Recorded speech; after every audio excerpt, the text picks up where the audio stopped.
अच्छा, इस लेक्चर में हम सेक्शन 4.3 के ऊपर डिस्कशन करेंगे, जो कि हमारा लीनियर इंडिपेंडेंस ऑफ वेक्टर्स के ऊपर है। तो हम वैसे तो इस टॉपिक को ऑलरेडी जो है वो इनफॉर्मली डिस्कस कर चुके हैं पिछले लेक्चर्स के अंदर, मगर इस लेक्चर सीरीज में, इस वीडियो के अंदर जो है वो थोड़ा सा और इसको एक्सप्लोर करेंगे और देखेंगे कि लीनियर डिपेंडेंट और डिपेंडेंट सेट्स क्या होते हैं, स्पैनिंग सेट्स क्या होते हैं और किस तरह से स्पैन बनाते हैं। तो अब हमारे पास फॉर एग्जांपल, अगर किसी भी स्पेस Rn में जो है कुछ वेक्टर्स हैं, जैसे v1 v2 v3 to vm, और ये वेक्टर स्पेस है। और ये वेक्टर स्पेस जो है वो लीनियरली, यानी सेट है, सॉरी, वेक्टर्स का सेट है। v1 for instance v2 v3 और vn तक कोई सेट हमारे पास वेक्टर्स का है। तो हमें ये देखना है कि वो लीनियरली डिपेंडेंट है या लीनियरली इंडिपेंडेंट है। तो इसके लिए एक बहुत ही सिंपल सी कंडीशन है, अ, जो कि ये कहती है कि अगर हम उन वेक्टर्स का लीनियर कॉम्बिनेशन लें विथ सम स्केलर्स, या उनका वेटेड सम लें, इसको हम वेटेड सम भी कह सकते हैं, क्योंकि इनको जो है स्केलर्स को जब हम मल्टीप्लाई करेंगे तो लेट्स से दैट कि ये जो है इसके इनके वेक्टर्स के वेट्स हैं। तो इनका जो सम है, लीनियर कॉम्बिनेशन अगर इनका बनाएं और इनका सम करें और इक्वेट करें जीरो से, तो फिर हमें जो ये वेट्स हैं C1 C2 C3 and so on, अगर ये वेट्स यानी ओनली जीरो जीरो जो है वो, यानी तमाम वेट्स जीरो जीरो रखने पर ही ये कंडीशन अगर सेटिस्फाई होती है, ये वाली कंडीशन, तो हम कहेंगे कि ये सेट जो है वो लीनियरली इंडिपेंडेंट है। लेकिन हमें ये स्केलर्स या ये वेट्स जो हैं अदर देन जीरो मिल जाते हैं, तो फिर हम ये कह सकते हैं कि वो जो सेट है वो लीनियरली डिपेंडेंट है। फॉर इंस्टेंस, अगर मैं लिखूं कि v1 2v1 plus v2 is equals to v3, ठीक है ना। यानी इसका मतलब क्या हुआ कि हम v3 को in terms of v1 and v2 express कर सकते हैं। इसका मतलब ये है कि ये डिपेंडेंसी रिलेशन आ गई, ठीक है। जिस तरह से हम सिंपल कैलकुलस में y is equals to f of x लिखते हैं, जैसे y is the function of x, तो हम कहते हैं कि y जो है वो एक डिपेंडेंट वेरिएबल है, ठीक है। इसको हम वहाँ पे कहते हैं डिपेंडेंट वेरिएबल। इसी तरह यहाँ पे हम इसको कह सकते हैं डिपेंडेंट वेक्टर, ठीक है। डिपेंडेंट वेक्टर यानी कि ये वेक्टर जो है वो इन दोनों के लीनियर कॉम्बिनेशन पे डिपेंड करता है। लेकिन अगर क्योंकि यहाँ पे देखें ये स्केलर्स हमें ऐसे मिल रहे हैं, ठीक है। अगर मैं इसको ये यूं लिखूं C1 v1 plus C2 v2 plus C3 v3 equals 0, और C1 जो है यहाँ पे हम देख सकते हैं 2 है, और C2 जो है वो 1 है, और C3 जो है वो -1 है।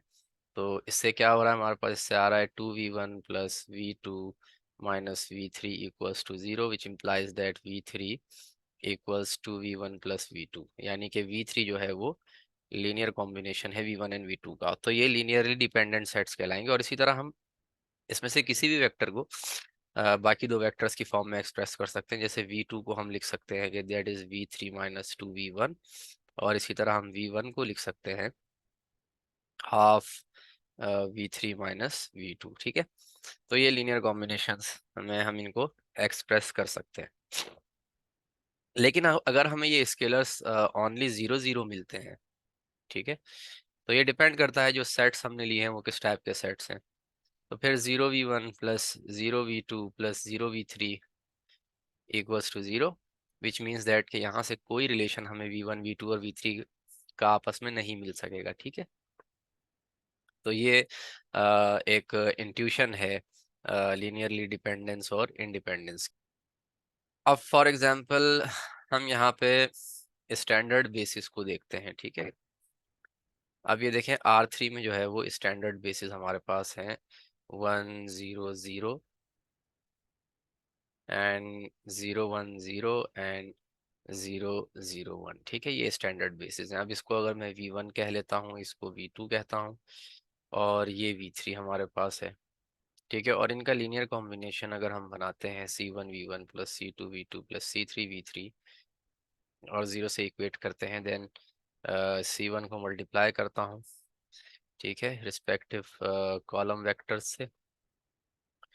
तो मेरे पास इस टाइप की इक्वेशन बनती है जो कि सिस्टम ऑफ इक्वेशन जनरेट करती है, जिससे ऑलरेडी हम फेमिलियर हैं। ठीक है, इसको हम इस तरह से लिख सकते हैं। अगेन अगर मैं इसको मैट्रिक्स बना के सॉल्व करूं, तो जैसे हम उसमें एक्स वाई जी लिखते थे, यहाँ पे हमारे पास C1 C2 C3 है। तो हम देख सकते हैं कि हमें C1 C2 C3 की वैल्यूज मिल जाएंगी, और हम ये भी चेक कर सकते हैं कि वेदर अदर देन जीरो मिल रही हैं या जीरो में। अब ये एक होमोजेनस सिस्टम बन रहा है अगर देखा जाए, AX = 0 टाइप का। ठीक है, और हमें पता है कि होमोजेनस सिस्टम में अगर ट्रिवियल सॉल्यूशन आ जाए, ओनली ट्रिवियल सॉल्यूशन, इसका मतलब होता है कि C1 भी ज़ीरो, C2 भी ज़ीरो एंड C3 भी ज़ीरो, तो फिर हम ये कह सकते हैं कि जो सेट्स हैं लीनियरली इंडिपेंडेंट है। ठीक है, लेकिन अगर नॉन ट्रिवियल सॉल्यूशन मिलता है, विच मीन्स दैट के इन्फिनिट मैनी सॉल्यूशंस मिल जाते हैं, तो फिर वो जो सेट होगा वेक्टर्स का, वो लीनियरली डिपेंडेंट होगा। ठीक है,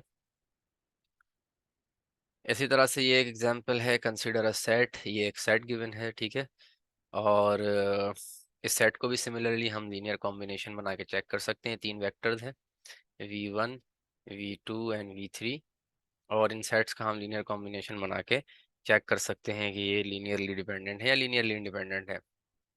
और अगर हमारे पास इस तरह का सिस्टम बनता हो इन वेक्टर्स से n/n का, तो हम थ्रू डिटर्मिनेंट भी चेक कर सकते हैं कि अगर डिटर्मिनेंट इसका नॉन जीरो आता है तो ये लीनियरली इंडिपेंडेंट हो जाएंगे, और अगर डिटर्मिनेंट जीरो आ जाता है तो लीनियरली डिपेंडेंट होंगे। ठीक है, ये n/n के केस के अंदर हम इस तरह से चेक कर सकते हैं। फर्दर कुछ एग्जांपल्स देखते हैं, और इसी तरह अगर हम यहाँ देखें, ये एक सेट हमें गिवन है। ठीक है, it can be seen that, अब देखें ये जो सेट है, V1 यहाँ पे है 4 1 एंड 0, और V2 यहाँ पे है 2 1 3, एंड V3 जो है यहाँ पे है 0 1 2। ठीक है, अब देखें इन वेक्टर्स को जब हम लीनियर कॉम्बिनेशन इनका लेंगे, C1 V1 plus C2 V2 plus C3 V3 equals to 0, और सॉल्व करेंगे for C1 C2 and C3, तो हमें जो है वो ऐसा कुछ रिलेशन मिलेगा कि 1 times V1 plus 2 times V2 plus 3 times V3 equals to 0। ठीक है, यहाँ से हम देख भी सकते हैं कि 4 1 0, ठीक है, 1 times this plus 2 times V2 हमारे पास है 2 1 3 प्लस अच्छा ये आई थिंक -1 है यहाँ पे। ठीक है, बल्कि दिस इज -2 नॉट 2, ये -2 है। ठीक है, ये -2 होगा यहाँ पे, तो -2 times this and then 3 times the third vector. ठीक है, अगर हम इनको ऐड करें तो देखें फर्स्ट कंपोनेंट इसका क्या है 4, और इसका फर्स्ट कंपोनेंट क्या होगा -2 टाइम्स 2, ये भी -4 हो जाएगा, प्लस इसका ये 3 टाइम्स 0 3, तो ये 0 सॉरी 0, 3 टाइम्स 0, और ये 0 आ रहा है। इसी तरह सेकंड कंपोनेंट चेक कर लें, that is 1 -2 times 1 is 2 plus, हाँ यहाँ पे -1 है, सॉरी। ठीक है, ये -1 है, तो ये -1 -2 और ये +3 हो जाएगा। ठीक है, तो इन कंपोनेंट्स को लिया तो ये भी 0 आ रहा है। अगेन अगेन इन कंपोनेंट्स को लिया थर्ड कंपोनेंट्स को, तो ये आएगा 1 - 6 प्लस 3 टाइम्स 2, यहाँ पे ये 6 है। ठीक है, 1 टाइम्स 0, दिस इज 0, और ये 0 आ जाएगा। ठीक है, इसी तरह से ये सेटिस्फाई हो गई। तो यानी कि हमें ऐसे स्केलर्स मिल गए, C1 = 1, C2 = -2, C3 = 3, यानी अदर देन 0 हमें ऐसे स्केलर्स मिल गए जो कि इस कंडीशन को सेटिस्फाई करते हैं। किस कंडीशन को? इस कंडीशन को। ठीक है, तो इसका मतलब ये जो सेट गिवन है ये लीनियरली डिपेंडेंट है, और हम थ्रू डिटर्मिनेंट भी चेक कर सकते हैं। अगर मैं इनका डिटर्मिनेंट बनाऊं, ये बेसिकली -1 है यहाँ पे, तो ये होगा 4 -1 0 2 1 3 0 1 2, और अगर मैं इनका डिटर्मिनेंट फाइंड करूं तो ये होगा 4 × 2 - 3 -2 मल्टीप्लाई बाय -2 प्लस 0, इसको हम चेक कर सकते हैं, ये होगा -4 और ये होगा +4, that is going to be 0। ठीक है, तो इनका डिटर्मिनेंट जो है वो 0 आ रहा है, तो इसका मतलब ये है कि जो सेट गिवन है ये लीनियरली डिपेंडेंट सेट है। ठीक है, तो इस तरह से हम इसको चेक कर सकते हैं। अगेन ये एक और एग्जांपल आपके पास है, that determine whether the set is linearly independent in R3। तो इसको हम अगेन इस तरह से इनका लीनियर कॉम्बिनेशन लेके इनको सॉल्व कर सकते हैं, और फिर हम देखेंगे कि हमारे पास कोई स्केलर्स ऐसे आ रहे हैं अदर देन 0 या नहीं आ रहे, या थ्रू डिटर्मिनेंट आप चेक कर लें। तो थ्री, अगर n बाय n का सिस्टम है तो उसमें तो बड़ा इजी है, आप डिटर्मिनेंट से भी चेक कर सकते हैं। ठीक है, तो यहाँ पे आप देखेंगे कि C1 C2 C3 जो है वो सिर्फ 0 0 हमें मिलेंगे। इसका मतलब है कि इनका जो डिटर्मिनेंट है वो भी नॉन जीरो आएगा, आप इसको चेक भी कर सकते हैं। ठीक है, इनका डिटर्मिनेंट अगर फाइंड करें तो ये आएगा 2 + 1 + 1 टाइम्स -2, तो ये आएगा 3 + 2 that is 5 which is not equals to 0। इसका मतलब ये जो गिवन सेट है ये लीनियरली डिपेंडेंट सेट है। ठीक है, अदरवाइज आप जस्ट इसको जो है वो इस तरह से रॉ एक्लोन फॉर्म के थ्रू भी चेक कर सकते हैं। ठीक है, जैसे कि हम होमोजेनस सिस्टम में करते रहे। तो अगर कोई यहाँ से इंडिकेशन हमें मिल जाती है इन्फिनिट मैनी सॉल्यूशंस की, तो जाहिर है हमें फिर स्केलर्स मिल जाएंगे अदर देन 0। ठीक है, तो इस तरह से हम इसको देख सकते हैं। अगेन यहाँ पे एक और एग्जांपल है।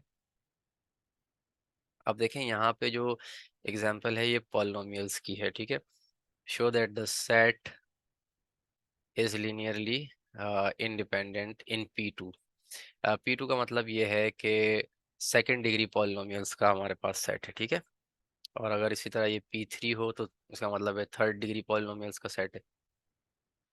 और अब यहाँ पे V1 जो गिवन है वो गिवन है x² + 1। सिमिलरली V2 गिवन है 3x - 1 एंड V3 गिवन है -4x + 1। ठीक है, इनका हम लीनियर कॉम्बिनेशन बना लेते हैं, +C3V3 = 0 एंड C1 टाइम्स, अब देखें इनके कोफिशिएंट्स लेते हैं। यहाँ पे देखें x² है। ठीक है, x² का कोफिशिएंट क्या है, 1 है। उसके बाद हमारे पास इधर x मिसिंग है तो x का कोफिशिएंट 0 है, एंड देन जो कांस्टेंट हमारे पास है वो 1 है। ठीक है, सेकंड डिग्री पॉलिनोमियल जो होते हैं बेसिकली वो इस फॉर्म के होते हैं, ax² + bx + c। इसको क्वाड्रेटिक इक्वेशन जैसे हम कहते हैं। ठीक है, तो यहाँ पे x² का कोफिशिएंट 1 है एंड x का कोफिशिएंट 0 है क्योंकि x मिसिंग है यहाँ पे, +C2 टाइम्स, इसी तरह V2 के लिए हम देख सकते हैं, V2 में इसका कोफिशिएंट मिसिंग है x² का, x का कोफिशिएंट 3 है और ये -1 है कांस्टेंट, +C3 टाइम्स, तीसरे में जो है वो ये 0 है, ये -4 है और ये 1 है। ठीक है, = 0 0 एंड 0। ना हम इसको चेक कर सकते हैं इजीली कि हमें इसमें कोई ऐसा रिलेशन मिल रहा है या नहीं मिल रहा। ठीक है, तो अगर हम थ्रू डिटर्मिनेंट चेक करना चाहें तो वो भी कर सकते हैं। ठीक है, इसका डिटर्मिनेंट जो है वो नॉन ज़ीरो आना चाहिए। तो यहाँ से हमारे पास आएगा 1 × 3 - 4, तो ये आएगा -1 which is not equals to 0। इसका मतलब ये जो सेट गिवन है ये लीनियरली इंडिपेंडेंट सेट है। ठीक है,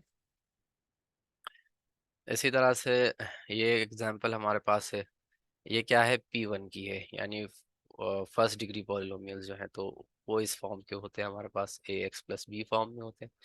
ठीक है, इनको भी हम चेक कर सकते हैं इसी तरह से, लीनियर कॉम्बिनेशन बना के C1V1 + C2V2 + C3V3 = 0 करके। ठीक है,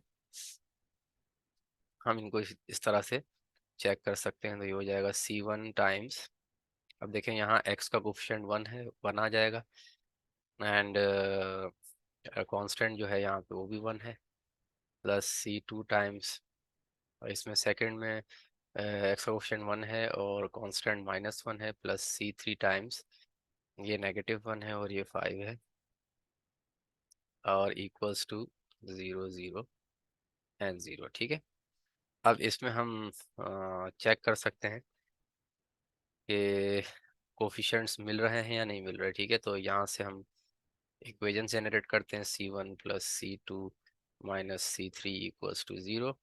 और यहाँ से मिलेगा C1 - C2 + 5C3 = 0। तो ये कॉरेस्पॉन्डिंग कोफिशिएंट्स को हमने सम किया है। ठीक है, तो यहाँ से हमें जो मैट्रिक्स मिलेगा वो मिलेगा 1 1 -1 एंड 1 -1 5।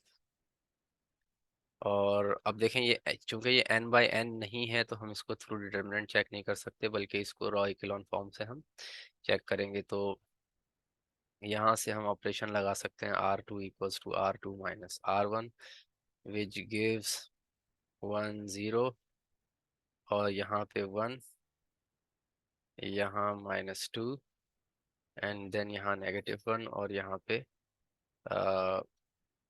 5 -1, जो कि हो जाएगा 6। ठीक है, ये 0 0 आ गया। ठीक है, और इसी तरह से अब हम अगर इसको 0 करते हैं तो ये कॉलम भी पिवट हो जाएगा, ये कॉलम भी हमारे पास पिवट हो जाएगा, लेकिन ये नॉन पिवट कॉलम होगा। तो एक भी नॉन पिवट कॉलम अगर हमारे पास आ गया तो हमें पता है, हम जो है वो प्रीवियस क्लासेस में देख चुके हैं कि इन्फिनिट मैनी सॉल्यूशन हमारे पास मिल जाते हैं। ठीक है, तो इन्फिनिट मैनी सॉल्यूशंस का मतलब ये है कि हमें ये scalar C1 C2 C3 other than 0 0 मिल जाएंगे जो कि इसको सेटिस्फाई करेंगे। अब यहाँ पे फॉर एग्जांपल इन्होंने जो कोफिशिएंट्स कैलकुलेट किए हैं, -2 और 3। अब देखें ये किस तरीके से किया। पहले हम इसको 0 करते हैं, इस एलिमेंट को 0 करने के लिए लेट्स पहले इसको 1 बनाते हैं। तो ये हो जाएगा 1 0 1 1 -1, और ये 6 है। तो इसको हमने बेसिकली क्या किया है, -1/2 से मल्टीप्लाई किया है R2 को। ठीक है, तो यहाँ पे हो जाएगा -3 एंड ये 0 0। अगेन हम यहाँ R1 पे अगर ऑपरेशन अप्लाई करते हैं, R1 - R2, तो हमें यहाँ से मिलेगा 1 0 0 1, और यहाँ पे -1 + 3 आ जाएगा 2, एंड ये -3, ये 0 0। ठीक है, अब देखें जो फर्स्ट रॉ है ये क्या इंडिकेट कर रही है। फर्स्ट रॉ इंडिकेट कर रही है हमारे पास C1 + 2C3 = 0, which implies C1 = -2C3, and second raw जो है वो इम्प्लाई कर रही है C2 - 3C3 = 0, which implies C2 = C3, where C3 जो है वो फ्री वेरिएबल है क्योंकि नॉन पिवट कॉलम है C3। ठीक है, तो C3 को अगर हम एस सपोज करते हैं तो C1 हमारे पास हो जाएगा -2S, और C2 हो जाएगा 3S, एंड C3 जो है वो S है, विच मीन्स दैट के -2S 3S और S जो है वो बेसिस, यहीं से हम बेसिस फाइंड कर सकते हैं। ये आएगा -2 3 एंड 1। ठीक है, S को हम कॉमन लेंगे तो ये वेक्टर जो है ये बेसिस ऑफ नल स्पेस भी है। ठीक है, और अगर मैं S को 1 लेता हूँ तो यहाँ से क्या होगा, मुझे कॉम्बिनेशन इनका मिल जाएगा। ठीक है, एस को अगर हम 1 सपोज करते हैं तो हम यहाँ लिख सकते हैं कि -2v1 + 3v2 + v3 = 0। ठीक है, क्योंकि ये सॉल्यूशन जो है ये C1 C2 और C3 का है। तो ये C1 C2 C3 की वैल्यूज़ हैं, यहाँ पे प्लग करेंगे। अब देखें, इसको हम वेरीफाई भी कर लेते हैं। ठीक है, C1 क्या है, -2, तो -2 times x + 1, then +3 times x - 1, plus -x + 5। देखते हैं क्या ये 0 करेगा इसको। तो हो जाएगा -2x -2 + 3x -3 -x +5। तो -2x + 3x -x ये कैंसिल हो जाएंगे, एंड 5 -3 -2 अगेन ये कैंसिल होंगे, और ये 0 आ जाएगा। तो इसका मतलब ये है कि नॉन ज़ीरो स्केलर हमें ऐसे मिल गए हैं जो कि इस कंडीशन को सेटिस्फाई कर रहे हैं, विच मीन्स दैट जो गिवन सेट है ये लीनियरली डिपेंडेंट सेट है, ठीक है। तो इस तरह से हम वेरीफाई कर सकते हैं इसको। अच्छा, अब ये थ्योरम है एक हमारे पास कि a set containing a set consisting of two or more vectors in a vector space is linearly dependent if and only if it is possible to express one of the vectors as a linear combination of the other vector। ये already हमने अभी discuss कर लिया है, ठीक है। और ये कुछ एग्जांपल्स भी हैं इसकी।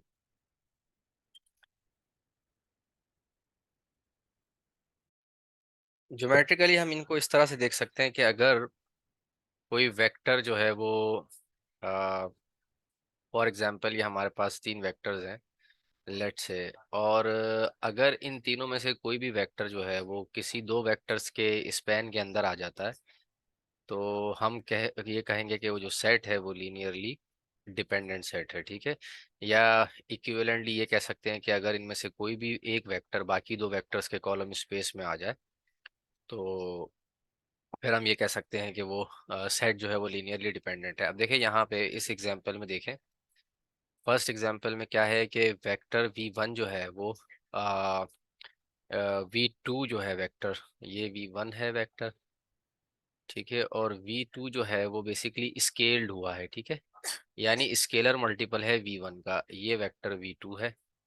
तो vector v2 is scalar multiple of vector v1, ठीक है। तो हम ये कह सकते हैं कि v2 इज लीनियरली डिपेंडेंट, ठीक है, यानी ये सेट जो है v1 और v2 का लीनियरली डिपेंडेंट होगा।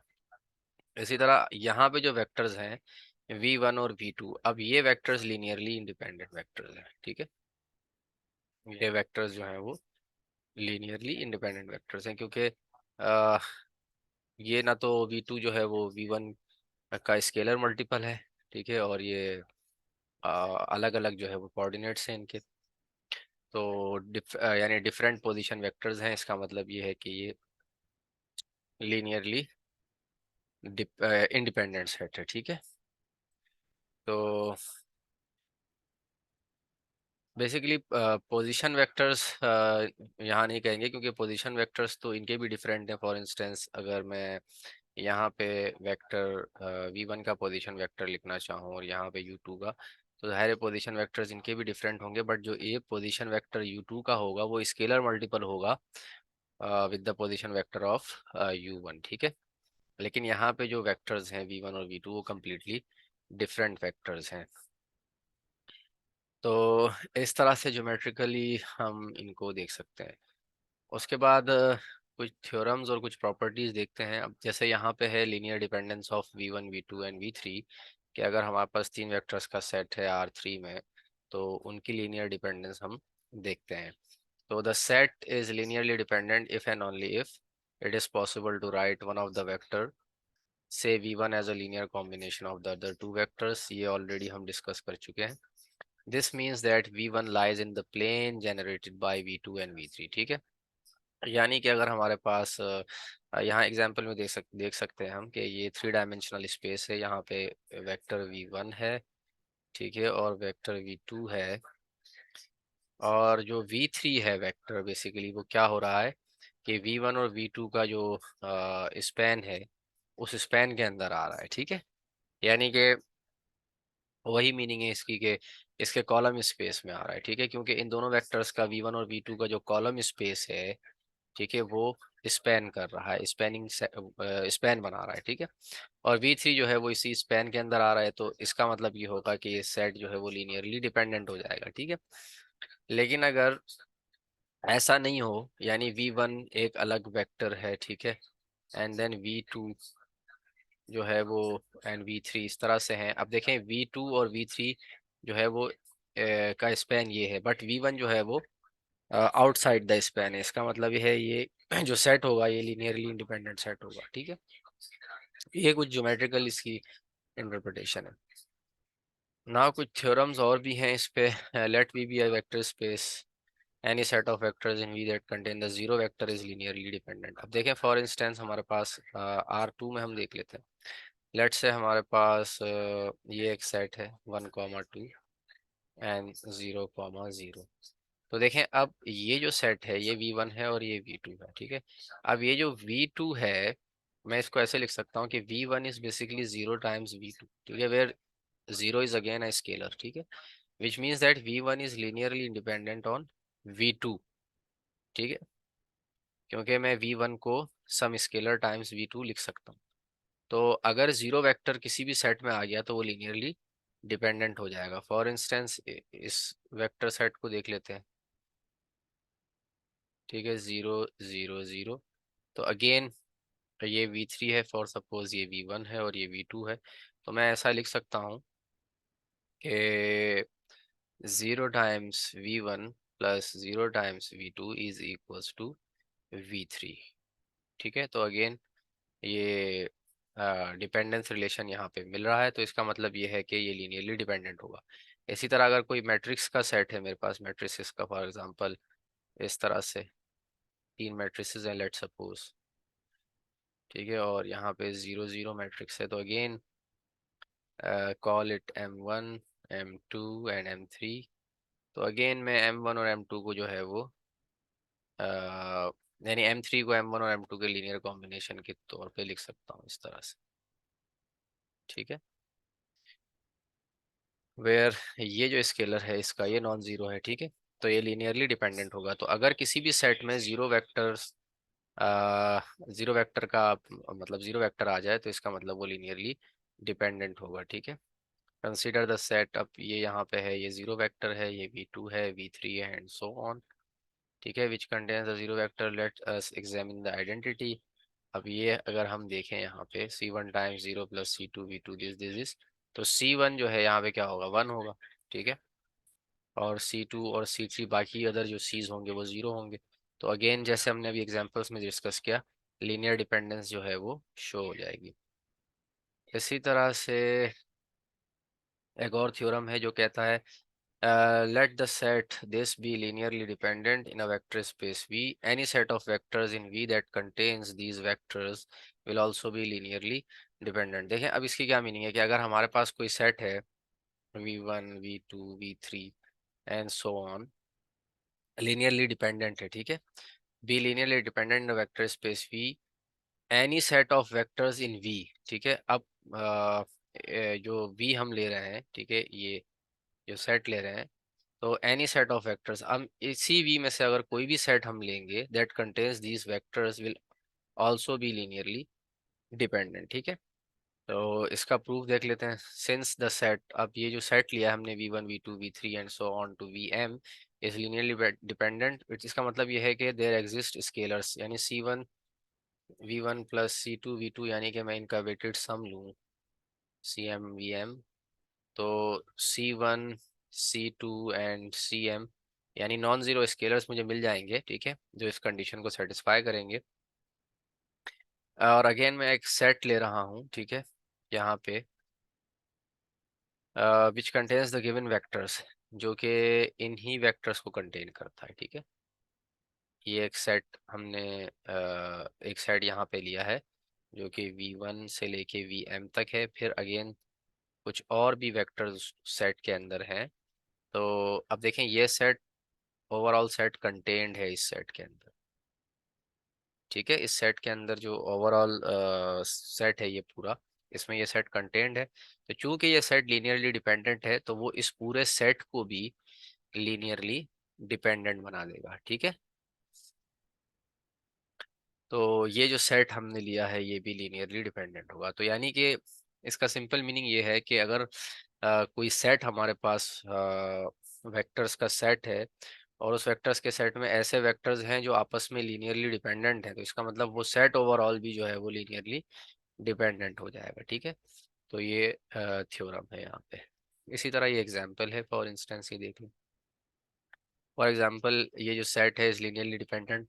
हमने एक एग्जांपल में चेक किया था, since this is equals to this plus this, यानी कि V3 is equals to say this is V1 this is V2 this is V3, तो V3 is equals to V1 plus 2 V2, ठीक है, ये linearly dependent set है, ये एक relation है। This theorem tell us that the set, यानी ये वाला सेट कॉमा V मतलब कोई और वेक्टर अगर हम ले लें, इज लीनियरली डिपेंडेंट, ठीक है।